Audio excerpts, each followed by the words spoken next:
Deer listeners, welcome to Kathonika. আজ আপনারা শুনছেন থিবো মিউরিস এর লেখা dopamine detox, a short guide to eliminate distraction and train your brain to do hard things. আপনি কি জানেন কেন আমরা ঘন্টার পর ঘন্টা ফোন স্ক্রল করি অথচ পড়াশোনা বা কাজ শুরু করতে পারি না?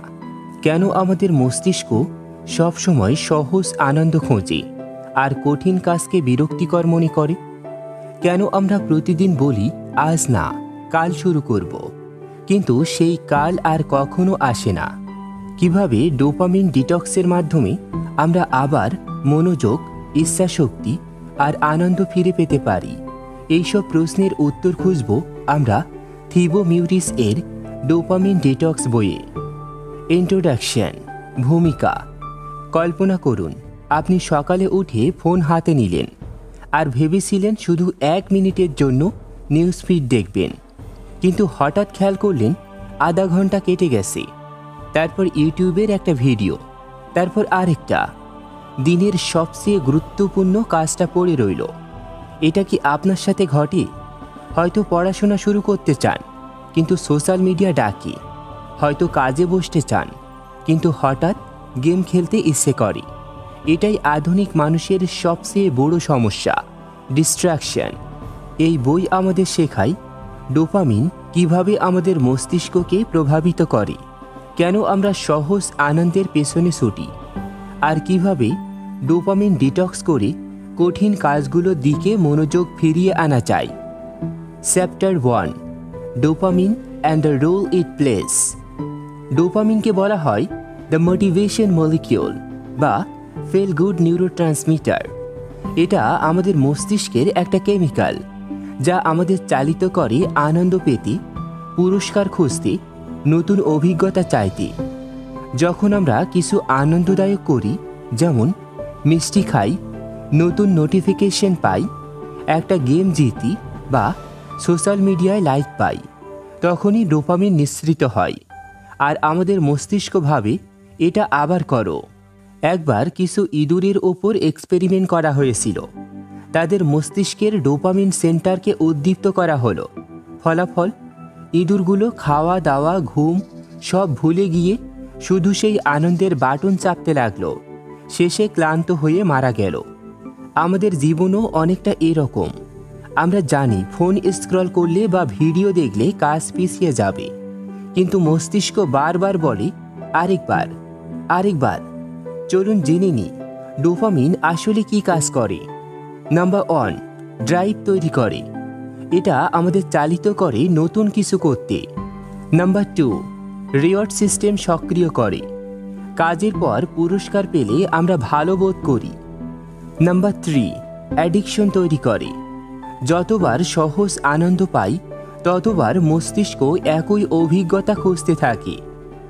আজকের দুনিয়ায় ডোপামিনের উৎস চারিপাশে ছড়িয়ে আছে। Social media, video games, fast food, অনবরত বিনোদন। এগুলো আমাদের মস্তিষ্ককে এতটাই ভরিয়ে তোলে যে কঠিন কাজ যেমন পড়াশোনা, লেখা, নতুন কিছু শেখা সবই বিরক্তিকর মনে হয়। আচ্ছা, আপনাকে একটা প্রশ্ন করি, শেষ কবে আপনি 1 ঘন্টা কাটিয়েছেন কোনো স্ক্রিন ছাড়াই? ভাবুন তো, আপনার মস্তিষ্ক কি তখন অস্থির হয়ে যায়নি? যদি আপনার মস্তিষ্ক অস্থির হয়ে থাকে তবে এটাই প্রমাণ করে আমরা ডোপামিন চালিত হয়ে গেছি। চ্যাপ্টার 1-এ আমরা দেখলাম ডোপামিন কি, এটা কিভাবে আমাদের আনন্দ আর মোটিভেশনের সাথে জড়িত, আর আধুনিক দুনিয়ায় কিভাবে এটা আমাদের মনোযোগ কেড়ে নেয়। Chapter 2, the problem. একটা সময় ছিল যখন মানুষ ঘরে বসে টিভি দেখত, আর টিভি দেখতে চাইলে অন্তত 30 মিনিট অপেক্ষা করতে হতো। কিন্তু আজ আপনার হাতে স্মার্টফোন, 1 ক্লিকে ইউটিউব, ইনস্টাগ্রাম, টিকটক, ফেসবুক সব প্রস্তুত। যে আনন্দ পেতে আগে সময় লাগত, এখন সেটা তাৎক্ষণিকভাবে পাওয়া যায়। ফলাফল, আমরা সহজ আনন্দে অভ্যস্ত হয়ে গেছি। কঠিন কাজ বিরক্তিকর মনে হয়। লেখক থিবো মিউরিস আমাদের সমস্যার কয়েকটি মূল কারণ উল্লেখ করেছেন। আমাদের আসল শত্রু আলস্য নয়, আসল শত্রু হলো ওভার স্টিমুলেশন। আমরা যতবার ফোন দেখি, গেম খেলি, নোটিফিকেশন পাই, প্রতিবারই ডোপামিনের ছোট্ট ঝলক পাই। এই ঝলক আমাদের মস্তিষ্ককে বারবার পুরস্কার চাইতে শেখায়।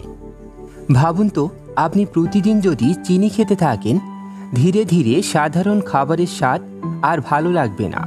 ঠিক তেমনই প্রতিদিন যদি মস্তিষ্ককে অতিরিক্ত ডোপামিনে ভরিয়ে দেন, তাহলে বই পড়া, পড়াশোনা, কাজ করা, এমনকি স্বাভাবিক কাজ একেবারেই আনন্দহীন মনে হবে। এবার চলুন জেনে নিই, why we are so distracted. আমরা কেন এত বিভ্রান্ত হই? Number 1, easy rewards everywhere. যে কোনো সময়, যে কোনো জায়গায় ফোন হাতে নিয়ে মস্তিষ্ককে পুরস্কার দিতে পারি। Number 2, hard things feel boring. আমাদের মস্তিষ্ক দ্রুত আনন্দের সাথে অভ্যস্ত হয়ে গেছে, তাই দীর্ঘ সময় মনোযোগ দেওয়া কাজকে বিরক্তিকর বলে ধরে নেয়। Number 3, constant switching. এক কাজ থেকে আরেক কাজ বারবার পরিবর্তন করলে ফোকাস ভেঙে যায়। যেমন বই পড়তে পড়তে হঠাৎ নোটিফিকেশন, তারপর ভিডিও, তারপর আবার বই। Number 4, addiction like behaviour. Social media scroll, games, YouTube video সবই মস্তিষ্কের জন্য আসক্তি তৈরি করে। একটা বাস্তব উদাহরণ শুনুন। নেটফ্লিক্সের সিইও একবার মজা করে বলেছিলেন, our biggest competitor is sleep. মানে আমাদের ঘুম পর্যন্ত কেড়ে নিয়েছে এই ডিজিটাল বিনোদন। আমরা এতটাই ডিস্ট্রাক্টেড হয়ে গেছি যে ঘুমের মতো প্রাকৃতিক প্রয়োজনও ফেলে রাখি। আমি আপনাদের একটা প্রশ্ন করছি, শেষ কবে আপনি কোনো বই একটানা 30 মিনিট পড়েছেন, যেখানে মাঝখানে ফোন হাতে নেওয়ার ইচ্ছে হয়নি? যদি মনে না করতে পারেন, তবে বুঝে নিন আপনার মস্তিষ্ক অতিরিক্ত ডোপামিনের ওপর নির্ভরশীল হয়ে গেছে। চ্যাপ্টার 2-এ আমরা জানলাম আমাদের আসল সমস্যা আলস্য নয়, বরং ওভার স্টিমুলেশন। সহজ আনন্দের কারণে কঠিন কাজ বিরক্তিকর মনে হয়, আর কনস্ট্যান্ট ডিস্ট্র্যাকশন আমাদের ফোকাস নষ্ট করছে। Chapter 3, the benefit of A detox. একজন তরুণ প্রতিদিন ফোনে ঘন্টার পর ঘন্টা সময় কাটাতো। পরীক্ষার পড়া খুললেও 5 মিনিটের মধ্যে মনে হতো একটু ফেসবুক দেখি, তারপর পড়ব। একদিন তার ফোন নষ্ট হয়ে গেল। প্রথমে ভীষণ অস্থির লাগলো, মাথায় কেবল ফোনের কথাই ঘুরছে। কিন্তু ধীরে ধীরে সে লক্ষ্য করল সে বইতে মনোযোগ দিতে পারছে, পরিবারের সাথে বেশি কথা বলছে, মাথাটা হালকা লাগছে। এই অভিজ্ঞতাই হলো এক ধরনের ডোপামিন ডিটক্স। ডোপামিন ডিটক্স কেন প্রয়োজনীয়? আমরা চ্যাপ্টার 2 হতে দেখেছি আমাদের সমস্যা হলো ওভার স্টিমুলেশন। আমরা যখন ডোপামিন ডিটক্স করি তখন আসলে কি ঘটে? এখন আসি ডোপামিন ডিটক্সের উপকারিতা প্রসঙ্গে। নাম্বার 1, মনোযোগ বৃদ্ধি, ইনক্রিজড ফোকাস। অতিরিক্ত নোটিফিকেশন, ভিডিও, গেমস না থাকলে মনোযোগ ধীরে ধীরে এক জায়গায় স্থির হয়। বই পড়া, পড়াশোনা, কাজ সব কিছু সহজ মনে হয়। নাম্বার 2, আনন্দের স্বাভাবিক উৎসে ফেরা, রিডিসকভারিং জয়। যখন ফোন, গেমস, সোশ্যাল মিডিয়া থেকে দূরে থাকবেন, তখন ছোট ছোট জিনিসেও আনন্দ পাবেন। যেমন বন্ধুর সাথে কথা বলা, প্রাকৃতিক পরিবেশে হাঁটা, এক কাপ চা খাওয়া ইত্যাদি। নাম্বার 3, মানসিক চাপ কমানো, রিডিউস স্ট্রেস। কনস্ট্যান্ট সুইচিং আমাদের মস্তিষ্কে চাপ তৈরি করে। ডোপামিন ডিটক্স করলে মস্তিষ্ক রিল্যাক্স হয়, অস্থিরতা কমে যায়। নাম্বার 4, প্রোক্রাস্টিনেশন কমে, লেস প্রোক্রাস্টিনেশন। যখন মস্তিষ্ক নতুন উদ্দীপনা খুঁজতে যায় না, তখন স্বাভাবিকভাবেই কাজ শুরু করা যায়। নাম্বার 5, ইচ্ছা শক্তি বৃদ্ধি, স্ট্রঙ্গার উইল পাওয়ার। সহজ আনন্দ থেকে নিজেকে আটকানো মানেই ইচ্ছা শক্তির অনুশীলন। ধীরে ধীরে এই শক্তি কঠিন কাজ করতেও সাহায্য করে। এবার একটা বাস্তব উদাহরণ শুনুন। একজন লেখক ছিলেন যিনি প্রতিদিন লেখার বদলে ঘন্টার পর ঘন্টা সোশ্যাল মিডিয়া স্ক্রল করতেন। তিনি 1 সপ্তাহের জন্য ফোন দূরে রেখে কেবল নোটবুক ব্যবহার করলেন। প্রথম 2 দিন অসহ্য লাগলেও 1 সপ্তাহ শেষে তিনি বললেন, আমি আবার খেলায় আনন্দ খুঁজে পাচ্ছি। এটাই ডোপামিন ডিটক্সের শক্তি। আপনি যখন ডোপামিনের অতিরিক্ত উৎস বন্ধ করেন, তখন আপনার মস্তিষ্কের বেসলাইন ডোপামিন লেভেল ধীরে ধীরে নেমে আসে। এর মানে সাধারণ কাজও আবার আনন্দদায়ক লাগে। যেমন আগে বই পড়া বিরক্তিকর লাগত, কিন্তু ডিটক্সের পর সেটা আবার উপভোগ্য মনে হবে। আমি এখন আপনাদের একটা প্রশ্ন করছি, আপনার জীবনে কোন জিনিসটা সবচেয়ে বেশি আপনাকে ডিস্ট্র্যাক্ট করে? Social media, video games, YouTube? একটু ভেবে দেখুন। যদি 1 সপ্তাহের জন্য সেটা বাদ দেন, তাহলে আপনার জীবনে কি কি পরিবর্তন আসবে? আজ একটা খাতা বা নোট নিন, সেখানে লিখুন কোন কোন জিনিস আপনার মস্তিষ্ককে সবচেয়ে বেশি ডিস্ট্র্যাক্ট করে। যদি এগুলো ছাড়তে পারেন, তাহলে কি কি লাভ হবে? এরপর বেছে নিন কমপক্ষে একটা কাজ, যেটা আগামী 24 ঘন্টা করবেন না। এটাই হবে আপনার ছোট্ট dopamine detox.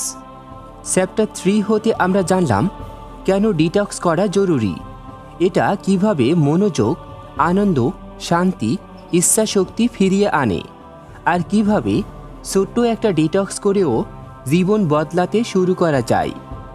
Chapter 4, the 3 step method for a successful detox. একজন ছাত্র ছিল যে প্রতিদিন পড়াশোনা শুরু করার আগেই বলতো, আজ না, কাল থেকে মন দিয়ে পড়ব। কিন্তু প্রতিদিনই তার হাতে থাকতো মোবাইল ফোন। একদিন সে সিদ্ধান্ত নিল, এবার যথেষ্ট হয়েছে, আমি একদিনের জন্য ফোন বন্ধ করে রাখব। প্রথম কয়েক ঘন্টা ভীষণ অস্থির লাগলো, মনে হচ্ছিল কিছু একটা মিস করে ফেলছি। কিন্তু ধীরে ধীরে সে লক্ষ্য করলো মনটা শান্ত, বই পড়তে পারছে, মাথা পরিষ্কার লাগছে। এটাই ডোপামিন ডিটক্সের শুরু। লেখক থিবো মিউরিস ডোপামিন ডিটক্সের সহজ 3টি ধাপের পরিকল্পনা দিয়েছেন। Step 1, identify your dopamine trigger. আপনার ডোপামিন ট্রিগার চিহ্নিত করুন। প্রথমেই আপনাকে জানতে হবে কোন জিনিসগুলো আপনার মস্তিষ্ককে বারবার ডোপামিন দিচ্ছে। Social media, YouTube, video games, fast food, নেটফ্লিক্সে অনবরত সিরিজ দেখা ইত্যাদি। এই ট্রিগারগুলো একটা খাতায় লিখুন। ভাবুন, আপনি যদি জানেনই না কোন খাবার আপনাকে অসুস্থ করছে, তাহলে ডাক্তার কিভাবে ওষুধ দেবেন? ঠিক তেমনই কোন জিনিস আপনাকে ডিস্ট্র্যাক্ট করছে সেটা না জানলে ডিটক্স কাজ করবে না। Step 2, remove or reduce those trigger. এগুলো বাদ দিন বা সীমিত করুন। একসাথে বাদ দেওয়া কঠিন, তাই প্রথমে 1 বা 2টা বড় ট্রিগার বেছে নিন। উদাহরণস্বরূপ, একদিন মোবাইল ফোন ছাড়া কাটানো, অথবা শুধু সন্ধ্যার পর সোশ্যাল মিডিয়া ব্যবহার বন্ধ করা। মস্তিষ্ক প্রথমে অস্থির হবে, কিন্তু ধীরে ধীরে নতুন ভারসাম্য তৈরি হবে। যখন আপনি ট্রিগার কমান, তখন মস্তিষ্ক আবার ছোট ছোট আনন্দে খুশি হতে শেখে, যেমন প্রাকৃতিক পরিবেশে হাঁটা, পরিবারের সাথে সময় কাটানো, বই পড়া ইত্যাদি। Step 3, replace with healthy alternatives.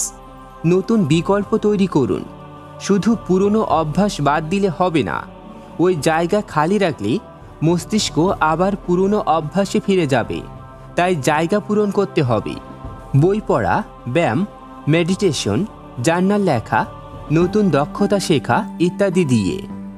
একজন ধূমপায়ী বলতেন, আমি যখন সিগারেট ছাড়লাম, তখন খালি সময়টা ভরে দিলাম হাঁটা দিয়ে, না হলে আবার পুরনো অভ্যাসে ফিরে যেতাম। Day long detox versus short detox. আপনি চাইলে একদিনের সম্পূর্ণ ডিটক্স করতে পারেন।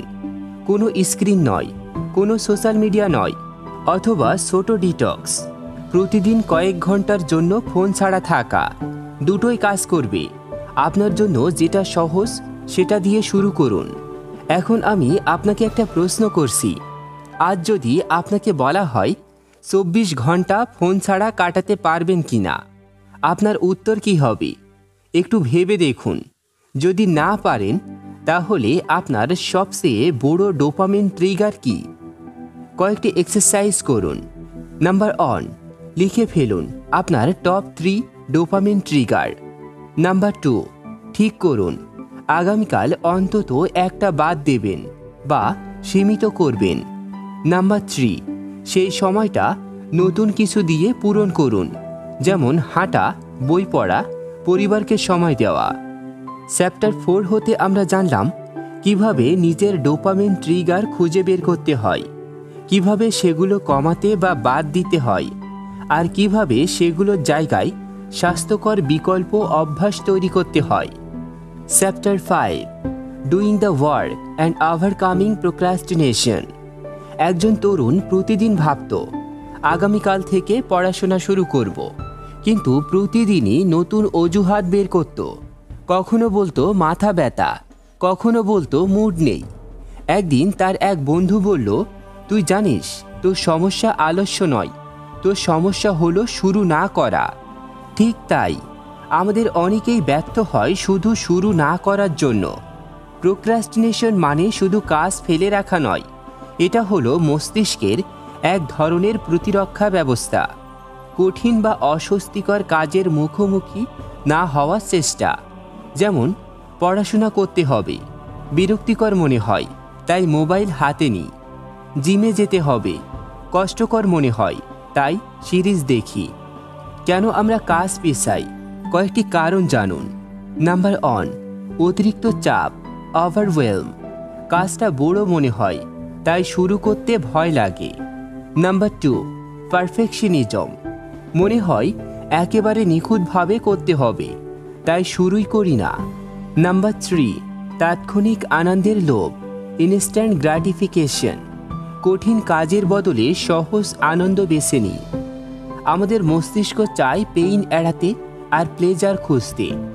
কাজ কঠিন হলে সেটা পেইন ক্যাটাগরিতে পড়ে। আর ফোন, ভিডিও, গেম সহজ আনন্দ দেয়, তাই সেদিকে আমরা ঝুঁকে যাই। আপনি কিভাবে প্রোক্রাস্টিনেশনকে জয় করবেন? কিছু স্ট্র্যাটেজি শিখে রাখুন। Number 1, break it down. কাজ ছোট করুন। বড় কাজকে ছোট ছোট ধাপে ভাগ করুন। যেমন একটা বই শেষ করব, আজ শুধু 5 পৃষ্ঠা পড়ব।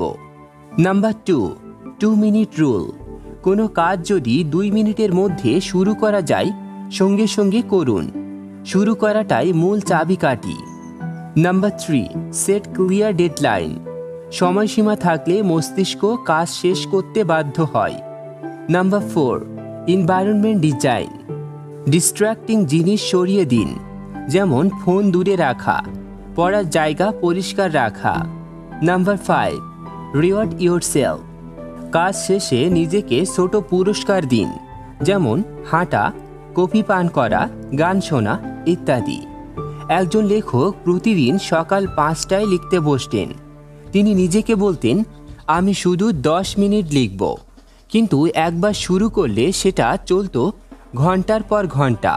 এভাবেই তিনি 6 মাসে তার বই শেষ করেন। এবার আমি আপনাদের একটা প্রশ্ন করছি, কোন কাজটা আপনি বারবার ফেলে রাখছেন? যদি সেই কাজটা আজ 5 মিনিটের জন্য শুরু করেন, কি হবে? কয়েকটি প্র্যাকটিক্যাল এক্সারসাইজ করুন। নাম্বার 1, লিখে ফেলুন একটা কাজ যা আপনি অনেক দিন ধরে ফেলে রেখেছেন। নাম্বার 2, এখন সেটাকে সবচেয়ে ছোট ধাপে ভাঙুন। যেমন প্রজেক্ট রিপোর্ট লিখব, আজ শুধু শিরোনাম লিখব। নাম্বার 3, আজই 5 মিনিট সময় দিন সেই কাজটাতে। চ্যাপ্টার 5 হতে আমরা জানলাম প্রোক্রাস্টিনেশন আসলে আলস্য নয়, বরং মস্তিষ্কের প্রতিরক্ষা ব্যবস্থা। আমরা কেন কাজ ফেলে রাখি? Overwhelm, perfectionism, instant gratification. আর কিভাবে কাজকে ছোট ছোট ধাপে ভাগ করে 2 মিনিট রুল, এনভায়রনমেন্ট ডিজাইন ইত্যাদির মাধ্যমে প্রোক্রাস্টিনেশনকে কাটিয়ে ওঠা যায়। Chapter 6, avoiding dopamine relapse.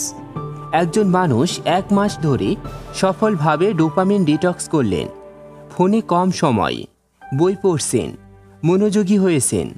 কিন্তু একদিন তিনি ভাবলেন, একটু মাত্র ফেসবুক দেখি, তাতে কি আর হবে?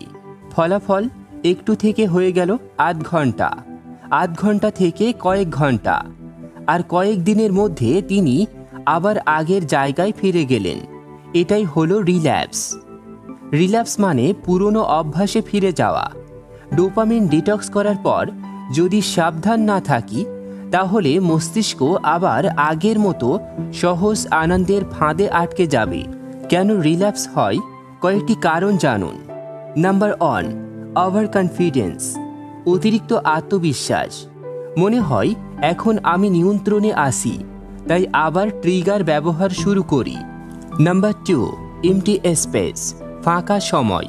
পুরনো অভ্যাস বাদ দিলেও যদি নতুন কিছু না রাখি, মস্তিষ্ক খালি জায়গা পূরণ করতে আবার পুরনো অভ্যাসে যায়। নাম্বার 3, ট্রিগার অ্যারাউন্ড, পরিবেশে ট্রিগার থাকা। মোবাইল ফোন, নোটিফিকেশন, পুরনো বন্ধুবান্ধব। যতক্ষণ পরিবেশে পুরনো অভ্যাসের উৎস থাকবে, রিল্যাপসের ঝুঁকি থাকবে। কিভাবে রিল্যাপস এড়াবেন? কয়েকটি স্ট্র্যাটেজিস জেনে রাখুন। Number 1, create a supportive environment. Distracting app delete করুন, নোটিফিকেশন বন্ধ করুন, পড়াশোনার বা কাজের জায়গা আলাদা রাখুন। Number 2, replace, don't just remove. পুরনো অভ্যাস বাদ দিলে তার জায়গায় নতুন অভ্যাস বসাতে হবে, যেমন ফোন স্ক্রল বাদ, হাঁটা শুরু। Number 3, use if then planning. আগে ঠিক করুন, যদি আমি ফোন চেক করতে যাই তবে আমি 5 মিনিট বই পড়ব। Number 4, track your progress. প্রতিদিন লিখে রাখুন আপনি কতক্ষণ ডোপামিন ট্রিগার এড়াতে পেরেছেন। এটি মোটিভেশন তৈরি করবে। Number 5, accept imperfection. একদিন রিল্যাপস হলে ভেবে নেবেন না সব শেষ, বরং শিখুন কেন রিল্যাপস হলো এবং পরের দিন আবার শুরু করুন। একজন দৌড়বিদ প্রতিদিন দৌড়াতেন। একদিন বৃষ্টির কারণে দৌড়াতে পারেননি। তিনি বললেন, আমি জানি একদিন মিস মানে শেষ নয়, আগামীকাল আবার শুরু করব। এভাবেই অভ্যাস টিকে থাকে। এবার আমি আপনাদের একটা প্রশ্ন করছি, আপনি কি কখনো ডায়েট শুরু করেছিলেন কিন্তু কয়েকদিন পর আবার আগের মতো খাওয়া শুরু করেছিলেন? একইভাবে কোন জিনিসে আপনি বারবার রিল্যাপস করেন? দুটি প্র্যাকটিক্যাল এক্সারসাইজ করুন। নাম্বার 1, লিখে ফেলুন আপনার সবচেয়ে বড় রিল্যাপস ট্রিগার। নাম্বার 2, লিখুন যদি সেই পরিস্থিতি আসে আপনি কি বিকল্প কাজ করবেন। যেমন বন্ধু ফোনে গেম খেলতে বললে আমি হাঁটতে যাব। চ্যাপ্টার 6 হতে আমরা জানলাম রিল্যাপস কি এবং কেন ঘটে, পুরনো অভ্যাস ফেরার প্রধান কারণগুলো এবং কিভাবে environment design, if then planning এবং হেলদি অল্টারনেটিভস দিয়ে রিল্যাপস এড়ানো যায়। একজন চাষি প্রতিদিন তার জমিতে কাজ করতেন। কেউ বলল, তুমি কেন এত কষ্ট করো? বাজার থেকে তো খাবার কিনতে পারো। চাষি হাসলেন আর বললেন, আজ আমি যে বীজ বুনছি কাল সেটা আমার পরিবারকে খাওয়াবে। আমাদের জীবনও ঠিক এরকম। আজ যদি আমরা মনোযোগ দিয়ে কাজ করি কাল সেটা আমাদের সফলতার স্বাদ দিবে। কিন্তু যদি আমরা প্রতিদিন শুধু সহজ আনন্দ খুঁজি তাহলে আগামীকাল ফসল শূন্য হবে। Summary of dopamine detox. Thibaut Meurisse এর ডোপামিন ডিটক্স বই থেকে আমরা যা শিখলাম। নাম্বার 1, ডোপামিন কিভাবে কাজ করে। এটা আমাদের আনন্দ, মোটিভেশন ও আসক্তির সাথে জড়িত। নাম্বার 2, সমস্যার আসল কারণ কি? আমরা অলস না, বরং ওভার স্টিমুলেশন এর কারণে ডিস্ট্রাক্টেড হয়ে যাই। নাম্বার 3, ডিটক্স করার উপকারিতা। মনোযোগ ফিরে আসে, ছোট জিনিসে আনন্দ পাওয়া যায়, প্রোক্রাস্টিনেশন কমে। Number 4, 3 step method. ট্রিগার চিনুন, ট্রিগার কমান, নতুন বিকল্প তৈরি করুন। নাম্বার 5, কাজ শুরু করা ও প্রোক্রাস্টিনেশন জয়। কাজকে ছোট ছোট ধাপে ভাগ করুন, 2 মিনিট রুল ব্যবহার করুন, পরিবেশ ঠিক করুন। নাম্বার 6, রিল্যাপস এড়ানো। অতিরিক্ত আত্মবিশ্বাস নয়, বরং পরিকল্পনা করে চলা, নতুন অভ্যাস বসানো আর প্রতিদিন ছোট্ট জয় সংগ্রহ করা। এই বই থেকে পাওয়া কয়েকটি জিনিস বাস্তব জীবনে প্রয়োগ করুন। আজ থেকেই আপনি একটা ছোট পদক্ষেপ নিতে পারেন। আপনার টপ 3 ডোপামিন ট্রিগার দেখুন। একটা বাদ দিন, অন্তত 24 ঘন্টার জন্য। ওই সময়টায় একটা স্বাস্থ্যকর কাজ করুন, যেমন বই পড়া, হাঁটা, জার্নাল লেখা। প্রোগ্রেস ট্র্যাক করুন।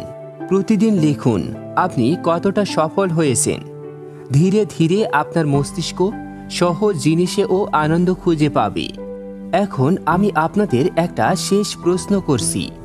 আপনার জীবনে কোন একটি অভ্যাস যদি আপনি আজ বাদ দেন, তাহলে আগামী 1 বছরে আপনার জীবন কতটা বদলাবে একটু ভেবে দেখুন। মনে রাখবেন, আপনার জীবন বদলাতে একদিনে বিশাল পরিবর্তনের দরকার নেই, দরকার ছোট ছোট ধাপ আর ধারাবাহিকতা। আপনি যদি আজ 5 মিনিটও কঠিন কাজের পেছনে দেন, সেটাই আপনার ডোপামিন ডিটক্স যাত্রার শুরু। ডিয়ার লিসেনার্স, আপনি শুনছিলেন থিবো মিউরিস এর dopamine detox, a short guide to eliminate distraction and train your brain to do hard things, বইয়ের সম্পূর্ণ বাংলা অডিও এক্সপ্লেনেশন। যদি ভিডিওটি ভালো লেগে থাকে তবে লাইক, শেয়ার এবং সাবস্ক্রাইব করুন। আর অবশ্যই আপনার মূল্যবান মন্তব্য জানাতে ভুলবেন না। মনে রাখবেন, আপনার মনোযোগী আপনার ভবিষ্যতের সবচেয়ে বড় বিনিয়োগ। ধন্যবাদ।